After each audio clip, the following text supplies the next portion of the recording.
Welcome to my 1000 Topic English channel. Today, we'll be learning an English story to enhance our listening and writing skills. Subscribe now and join us as we explore amazing English words, vocabulary, and grammar to help you grow and succeed. Don't forget to hit the bell icon so you never miss an update. Drop a comment below and let us know what you'd love to see next. The classroom was a quiet battlefield, the air thick with tension and the faint scent of chalk dust.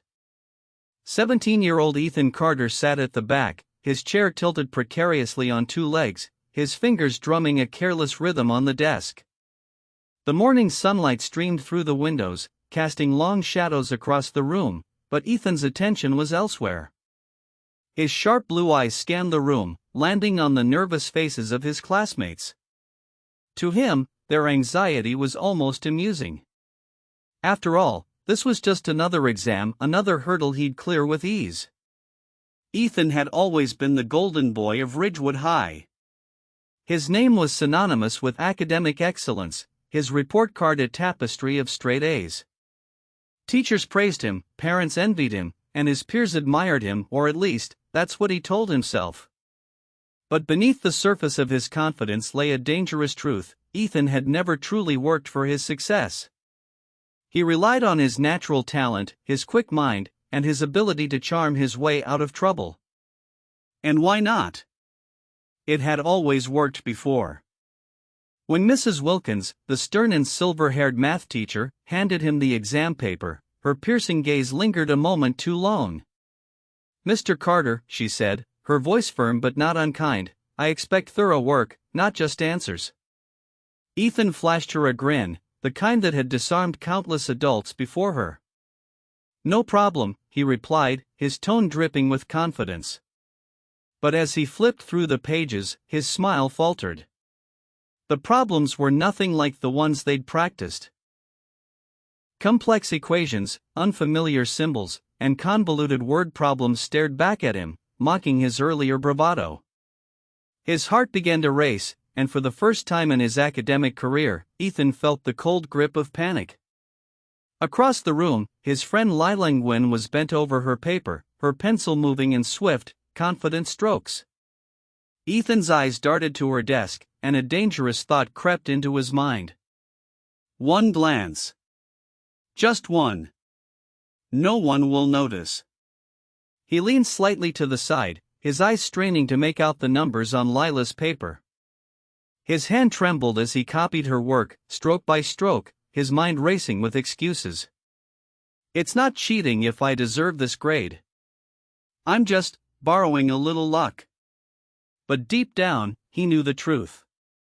He was cutting corners, and the weight of his dishonesty settled heavily on his chest. 2 days later, Ethan walked into the classroom with his usual swagger, his confidence restored. He'd already bragged to his friends about acing the exam blindfolded, and the memory of his panic had faded into a distant blur. But as Mrs. Wilkins pinned the graded papers on the board, his world came crashing down. Ethan Carter, 42%; Lila Nguyen, 98%. The numbers burned into his vision, and the room seemed to spin around him. A chorus of gasps and whispers erupted, but Ethan barely heard them. His face flushed with shame as he snatched his paper from the board, his eyes scanning the sea of red ink that covered every answer.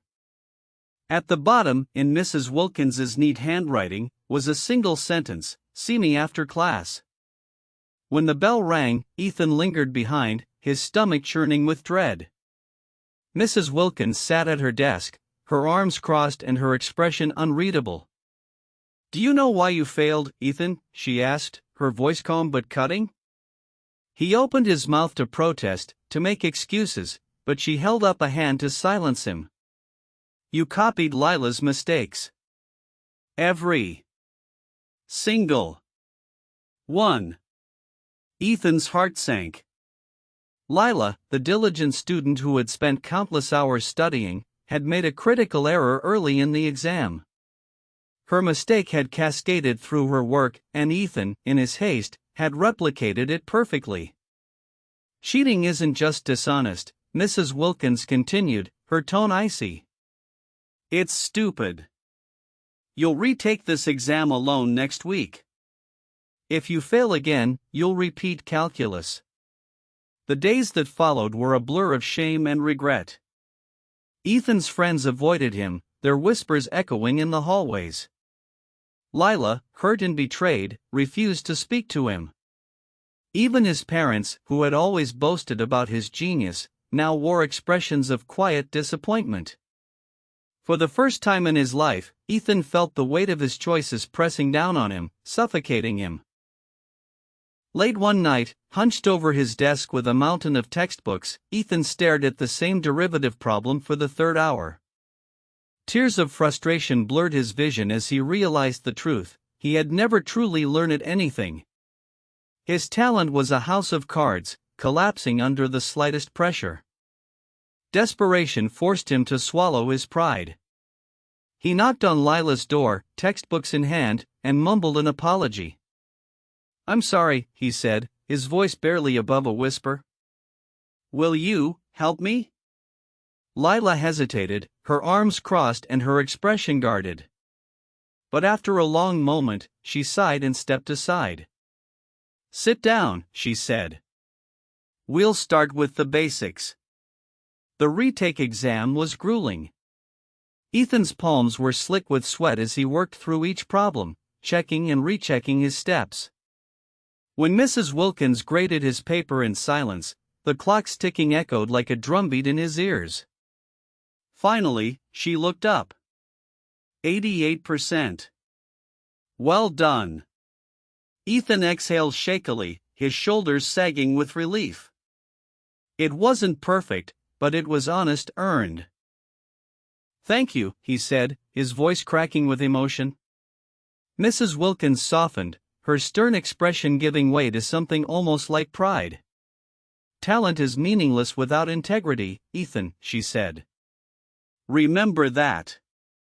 Years later, Ethan stood before a lecture hall of college students, his worn calculus test framed on his desk as a reminder of the lesson he'd learned the hard way.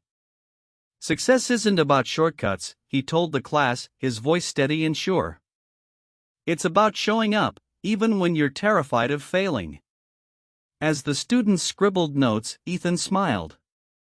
The shame of that long-ago exam had carved humility into his bones, a lesson no textbook could teach. And though the road had been painful, he knew it had shaped him into the man he was today, a man who valued hard work, honesty, and the courage to face his mistakes.